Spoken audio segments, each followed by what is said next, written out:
I've been a Pixel user for years, but this new Pixel 8 Pro is the smartest smartphone you've seen so far. Using the power of AI, you can do things in your hand that you could only dream of doing just 5 years ago. Simple things like removing people and objects from photos to unblurring photos you've taken that are out of focus. The Pixel 8 Pro has a lot of answers to both fix or create. I've been daily driving this phone since about a few days before it came out, and I want to share some of my favorite new features with this phone.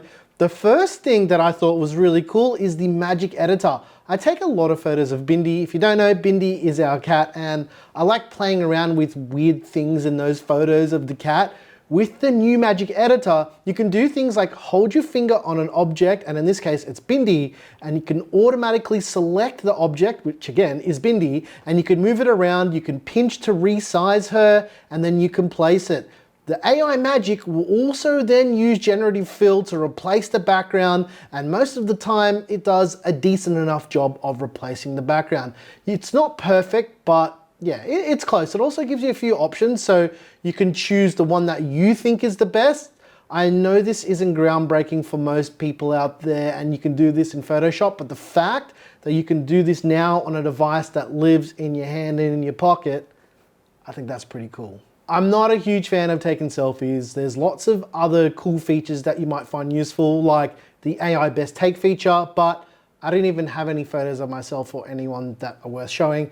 You guys see enough of my face as it is. But yeah, there is that feature. One really interesting feature that I've used is the AI Audio Eraser.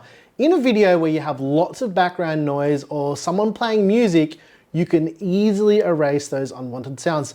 To get to it, all you need to do is open the video that you recorded, scroll over to the audio section and tap the audio eraser. It will then take a few seconds to analyze your clip. The way this works is it tries to detect all the different types of sounds and audio in your video and allows you to adjust each of those levels individually, kind of like mixing a song. I tested this out recently when we attended IEM in Sydney, and I recorded a few clips that I knew were going to be very tricky for the AI to clean up, but it's not perfect. But the fact that you can do this with a device in your hand, again, is very, very impressive. The other cool feature that stood out to me was one of the new AI wallpaper features. To get to it, just hold your finger down on an empty spot of your screen, tap Wallpaper and Style, and then tap More Wallpapers.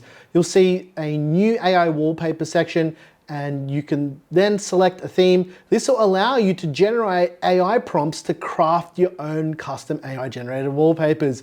You can come up with some really interesting concepts using the AI generated wallpapers here. I found myself playing around with this quite a bit, seeing what you could come up with and like what kind of weird ways I could try and manipulate the prompts. All right, let's say you have a cool photo that you want to use as a wallpaper. For me, it's always something to do with Bindi. You can use the Cinematic Wallpaper feature. This is actually something that I noticed on the iPhone 15 Pro Max when Claire set the wallpaper on her phone, and I wanted to know if the Pixel 8 Pro could do something similar. To get to it, go back to More Wallpapers and select one of your own photos from your library and tap that little sparkle icon in the top right hand corner, then toggle the Cinematic Wallpaper switch and watch the magic happen. You can create some really cool effects, but if I'm being honest, I found this to work better on the iPhone. Sorry, Google. It just is better on the iPhone for now. There's also a really cool feature. It's got a built-in thermometer now. It's kind of weird when you think about it, but it's located just under the flash on the camera bar. You hold it about 5 centimeters away from the object that you want to measure the temperature of, and it tells you how hot or cold it is. It's useful for getting quick measurements of things like a cat or a CPU cooler. It's completely up to you. Now, all this AI stuff is all well and good, but there's a reason why I've stayed on these Pixel phones for so long. They have a no bull, no fluff approach to Android. There's no fancy launcher, there's no bloat, just everything you want to do it right there, right now, in your hand, ready to go. Which leads me into the Pixel's biggest feature. It's always the camera. I take random photos of stuff all the time. This time has been a little bit different because I've got 2 phones. Well, actually I've always had 2 phones, but this Google Pixel, which is usually the latest Google Pixel, is my personal phone. And then I have the older generation or 2 generation old Pixel I use for work, and I use that as a backup phone. The work phone almost never leaves my office, but this year it's different. I've got to be honest with you guys and take a little bit of a sidetrack for a second. Google did send over this Pixel 8 Pro for review, but only because they noticed I was already using this, the Pixel 7 Pro, from an Instagram reel, and then they saw that and asked if I wanted to get my hands on their latest flagship. Like I said before, I've been a Pixel user for years. It's been by choice. The funny thing is, Apple also noticed that and asked if I wanted to try out the iPhone 15 Pro.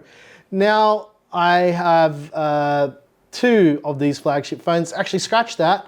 I've got a third one. I've got the 15 Pro Max as well, but that's Claire's phone. Here's where this gets a little interesting. I took a few side-by-side photos with the Pixel 8 Pro and the iPhone 15 Pro, and I'll let you guys decide which one you think is better. If I'm being honest, phone cameras are so good now that the phone's operating system will usually be your deciding factor these days. To me, both phones take exceptional photos. Again, for a device that's in your hand and fits in your pocket, it's pretty incredible that phones are this good now. Both phones have their merits, but for me, if I had to choose one for photos, it's still going to be the Pixel 8 Pro. The reason is really simple. To get photos to my computer, I use Google Photos. With the iPhone, I could use iCloud or AirDrop, but going to a website and hitting download is still easier than iCloud or AirDrop, and that's a fact. Don't get me wrong, I do use AirDrop with this thing, but Google Photos is just better. Photos aside, there's something I thought was worth showing you guys as well. I did some quick side-by-side video tests with the iPhone 15 Pro and the Pixel 8 Pro as well to show the difference in image quality. As with the photos, both of these phones shoot excellent video. That's a nice PC. I wish my computer came like this. I think the iPhone's video features are way cooler. Not saying that the image quality is better, just the features are better. We've shot some recent Gear Seekers videos with the iPhone 15 Pro as well. You probably haven't even noticed. That's a topic for another video, so make sure you subscribe for that. Where the Pixel 8 Pro really excels is with the basics of video, and that's so important for phones. The stabilization on the Pixel 8 Pro is ridiculous. It looks like a gimbal. Here's a clip of my mate Jack doing a manual I shot, and here's the other clip of me running behind him with the Pixel 8 Pro. Like I said, it looks like a gimbal. Here are some other clips that I shot the same way, and again, it's so stable. Google really killed it with the stabilization here, especially for me. Like, I shoot quite a bit of skateboarding stuff with my friends on my phone. I also noticed that the slow-mo is much better now too.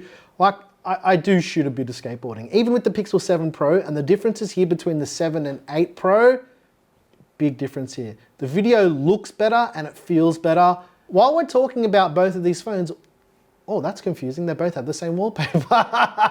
What makes the Pixel 8 Pro different to the 7 Pro that I still have here in my hot little hands? Firstly, the curved glass from the 7 Pro is gone. This change was something that I didn't think I liked at first, but the more I used the Pixel 8 Pro, the less I just didn't care anymore. That's the thing with phones. The more you use them, the less you begin to care about trivial things. I've almost always been an Android user and I love my Pixel 8 Pro. In fact, I've said this to a bunch of my iPhone user friends that the Pixel 8 Pro is the one Android phone that will convert you from an iPhone to being a Pixel user. The Pixel 8 Pro feels so refined that saying that you're using an iPhone because it's easy to use just doesn't make sense. If you asked me the same question 2 months ago, which one I'd pick, I would have just straight up said, iPhones suck, buy a Pixel. But after using both of these new phones daily, what I'd have to say is, both of these phones have their merits, but if I had to choose just one phone, Pixel 8 Pro every day, baby. Simple as that.